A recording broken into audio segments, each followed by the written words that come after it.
సంవత్సరాలుగా పార్టీ కోసం కష్టపడిన కాంగ్రెస్ నాయకులను కార్యకర్తలను కాదని ఇతర పార్టీల నుంచి వచ్చిన వారికి ఈ ప్రభుత్వం పెద్దపీట వేయడం కరెక్ట్ కాదు. నకరేకల్, తుంగతుర్తి వంటి నియోజకవర్గాల్లో కాంగ్రెస్ కార్యకర్తలు సొంత డబ్బులు ఖర్చు పెట్టుకుని ఎమ్మెల్యేలను గెలిపిస్తే వారిప్పుడు బీఆర్ఎస్ సైన్యాన్ని తెచ్చుకుంటున్నారు. కష్టపడి గెలిపించిన సొంత పార్టీ కార్యకర్తలకు పదవులు ఇవ్వకపోగా వారిపైనే కేసులు పెట్టించి అవమానించడం బాధాకరమని కోమటిరెడ్డి రాజగోపాల్ రెడ్డి తీవ్ర అసంతృప్తి వ్యక్తం చేశారు.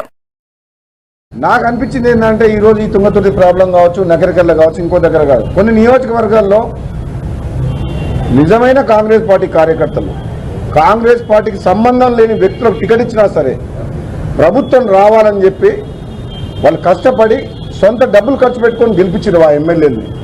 అక్కడ ఈ వచ్చిన ఎమ్మెల్యేలు వాళ్ళతో పాటు వచ్చిన టీఆర్ఎస్ సైన్యాన్ని తీసుకొచ్చి నిజమైన కాంగ్రెస్ పార్టీ కార్యకర్తల మీద కేసులు పెట్టించి కొట్లాడుతుంటే ఇప్పుడు వీళ్ళు బాధపడుతున్నారు. మేము కష్టపడి మేము గెలిపిస్తే మన కాంగ్రెస్ పార్టీ ఎమ్మెల్యే అయ్యిండు కూడా మాకు పదవులు ఇవ్వడమే కాదు, మాకు పనులు చెప్పడమే కాదు, అవమానించడమే కాదు, మా మీద కేసులు కూడా పెడుతున్నారు అని చెప్పి ఈ నగరికల్లో కానీ తుంగతుర్తిలో కానీ చాలా నియోజకవర్గాల్లో జరుగుతుంది.